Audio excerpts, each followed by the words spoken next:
మీరు మీ ఉద్యమం స్టార్ట్ చేయకపోతే ఉద్యమకారులకి అసలు న్యాయం జరగదని అనుకుంటున్నారా? టీఆర్ఎస్ పార్టీ కదిలిస్తే కానీ ఉద్యమకారులకి న్యాయం జరగదని మీరు అనుకుంటున్నారా? ఎట్టి పరిస్థితులలో తెలంగాణ రాష్ట్రం కోసం కొట్లాడినటువంటి తెలంగాణ ఉద్యమకారులకు న్యాయం జరగాలంటే ఇప్పుడున్నటువంటి తెలంగాణ రక్షణ సేన ఒక అండదండలు ఉండాలని చెప్పేసి మేము సందర్భంగా తెలియజేసుకుంటున్నాం. ఎందుకంటే తెలంగాణ ఉద్యమకారులకు 250 గజాలు మేనిఫెస్టోలో పెట్టినటువంటి రేవంత్ రెడ్డి గారు కనీసము తెలంగాణ ఉద్యమకారులకు న్యాయం చేయలేకపోతుంది కాబట్టి ప్రశ్నించడానికి బీఆర్ఎస్ పార్టీ, ఆనాడు టీఆర్ఎస్ పార్టీ, ఇప్పుడు బీఆర్ఎస్ పార్టీ కనీసం జాడపత్తన లేకుండా పోయింది. బీజేపీ పార్టీ అయితే కనీసం కనపడతలేదు. కాబట్టి తెలంగాణ ఉద్యమకారుల పక్షాన పోరాడడానికి ఓన్లీ టీఆర్ఎస్ పార్టీ తెలంగాణ రక్షణ సేన ఒకటే తోడ్పాటుకుంది. కాబట్టి మేము ఇప్పుడున్న పరిస్థితుల్లో తెలంగాణ రక్షణ సేన తెలంగాణ ఉద్యమంలో పోరాడినటువంటి కుటుంబాలకు న్యాయం జరగాలంటే ఎట్టి పరిస్థితుల్లో రేవంత్ రెడ్డి గారి ప్రభుత్వం మీద ఒత్తిడి తీసుకురావాలని మేము ప్రయత్నం చేస్తున్నాం. కుటుంబానికి ఏ విధంగా కూడా న్యాయం జరగలేదని అంటున్నారా మీరు? 100% జరగలేదు. 2001 కాంచి మొదలు పెడితే తొలి దశ కానీ మలి దశ కానీ తెలంగాణ ఉద్యమంలో పాల్గొన్నట్టు ఒక్కరికి కూడా న్యాయం జరగలేదు.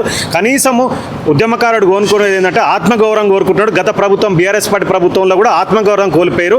వలసబాధకు పీటలు ఇచ్చారు తప్ప తెలంగాణ ఉద్యమకారులకు కూడా ఎక్కడ న్యాయం జరగలేదు. కాబట్టి ఈరోజు తెలంగాణ ఉద్యమకారులు అందరూ కూడా ఈరోజు ఉన్నటువంటి తెలంగాణ రక్షణ సేనలో పార్టీలో జాయిన్ అవుతున్నారు. ఎందుకంటే ఒక తెలంగాణ రక్షణ సేన ఆత్మగౌరవం ఉంది కాబట్టి తెలంగాణ రేపు భౌగోళిక తెలంగాణ వచ్చింది, సామాజిక తెలంగాణ రాలేదు. కాబట్టి రేపు సామాజిక తెలంగాణ సాధించాలంటే ఎట్టి పరిస్థితుల్లో తెలంగాణ రక్షణ సేనతో సాధ్యమని చెప్పేసి తెలంగాణ ఉద్యమకారులకు కూడా 200 గజాలు రావాలంటే ఇప్పుడు బీఆర్ఎస్ పార్టీని నమ్మట్లేరు, తెలంగాణ ఉద్యమకారుల సంఘాలు కూడా బీజేపీని నమ్మట్లేరు, ఇతర పార్టీలను నమ్మట్లేరు, ఓన్లీ కవితక్క గారిని నమ్ముతారు. కాబట్టి మా బలం సరిపోవట్లేదాక మా బలం కావాలని చెప్పేసి తెలంగాణలో ఉన్నటువంటి ఉద్యమకారులందరూ కూడా సపోర్ట్ చేసి రేపు జూన్ 2 నాడు, జూలై 2 నాడు భగత్లో ఉన్నటువంటి ఉప్పల్ బాధితులు ఉన్నటువంటి భూమి మీద కబ్జాకు పోబోతున్నాం.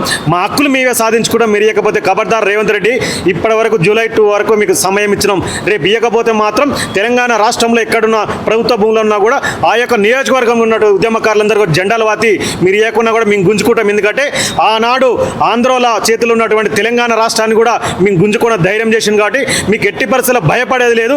మా హక్కులను మేము సాధించుకుంటామని చెప్పి తెలియజేసుకుంటున్నాం. జై తెలంగాణ.